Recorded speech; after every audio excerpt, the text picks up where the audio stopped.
So I believe I figured this machine out.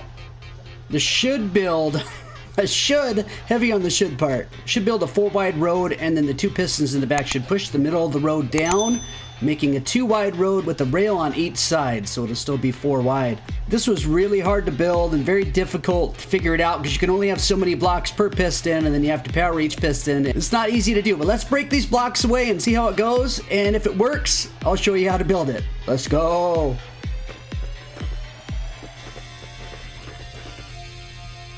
Oh boy, here we go.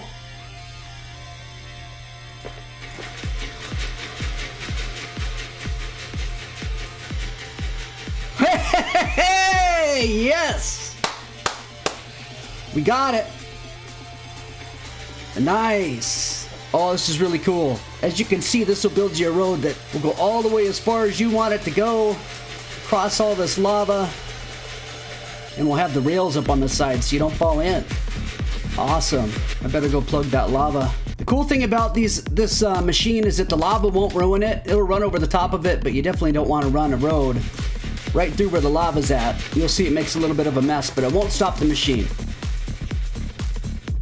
Okay, well, a lot of bit of a mess. And it has gotten to the end. Let's destroy it. Yeah. Awesome. Okay, enough messing around. Let's get into the serious business of building this baby. So you're gonna want to start with a spot that is 6 blocks wide, 5 blocks long, and at least 3 blocks deep. Our build will be 4 blocks wide and 2 blocks deep, and everything needs to make sure that it doesn't touch any of the sides, because when you're using slime blocks, they stick to everything and it'll stop the machine from working. Then the next thing you need to make sure you do is to stand right over the edge and clear out any debris that might be in here that also is in at least 3 blocks. You can hear I broke one of them. Easiest way to do this is what I did before, which is just build a bridge. If you're in creative mode, you can just run around and break this down. But if you're not in creative mode, I just built a little thing out here, and then you can just run along the edges and just kind of break everything out. Otherwise, if your machine stops while you're doing this, then obviously you're stuck on something. Now, I pretty much have cleared this all out already, so let's go ahead and get rid of this.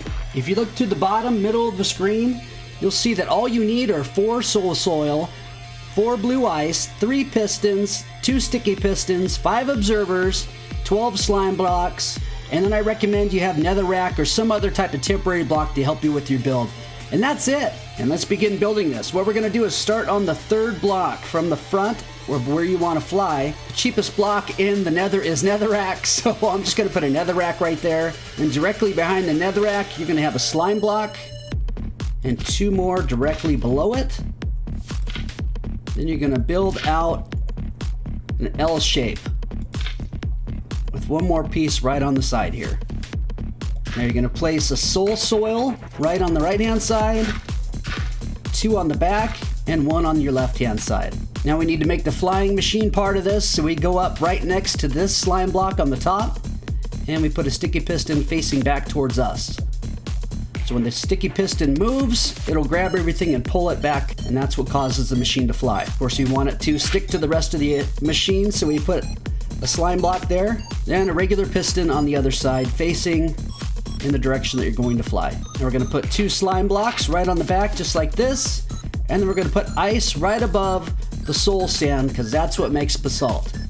It's blue ice right above soul sand. So we match that exactly. Then we'll need to power these pistons. In order to power these pistons, you need to power using an observer through the slime block that's directly next to it. So this slime block powers this piston, this slime block powers this piston. So let's put netherrack on the top of both of those. So you're going to need to place observers on the slime blocks. Make sure you're down far enough so when you place this, it places it so that the face is up and the dot is going to be straight down.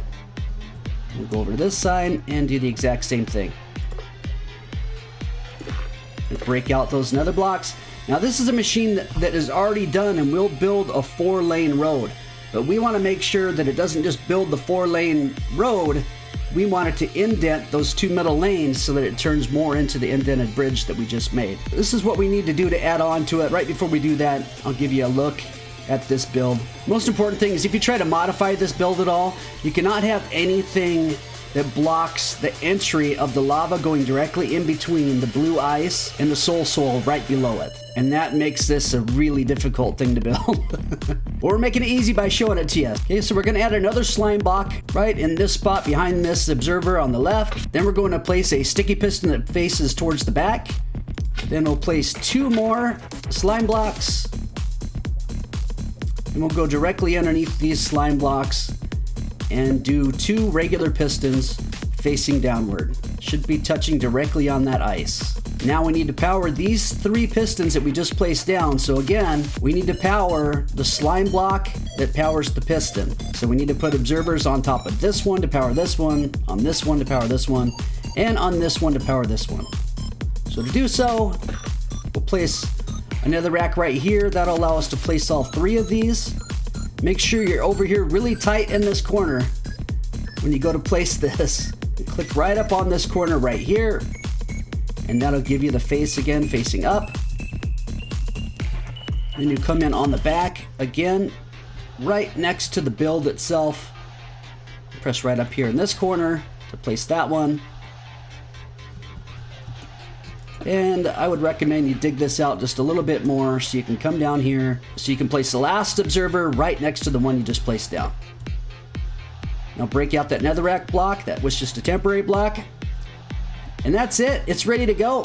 So in order to get this to work, all we have to do is break out this wall. And as I mentioned before, if it does get stuck, you need to make sure that you go and clear out whatever block that may be blocking it. But I believe we're okay. We'll find out really soon. So to get it to start, you can place any block you want, except for don't place obsidian. It'll stop your machine. So I just placed netherrack directly on this observer. And then just break it out. Sometimes it doesn't kick off right away. If that's the case, then put it on the other one on the front and break it out. And there you go. Yeah, baby. Woo! Awesome. Finally, I figured out how to do this. Now, I don't know how long I spent making this video, but I hope that you will like this so more people can see it. And please make sure to subscribe if you have not subscribed already. I do a video every day, 7 days a week, plus 4 or more live streams throughout each week. They focus on Minecraft tutorials, Among Us Live, where you can join the games, scary games, and a lot more. Make sure you join the Discord too so you can get in on those Among Us games. It's in the link in the description below. And last of all, take it easy, everybody, and we'll see you again very, very soon. Bye-bye! This machine must be destroyed. It must be eliminated.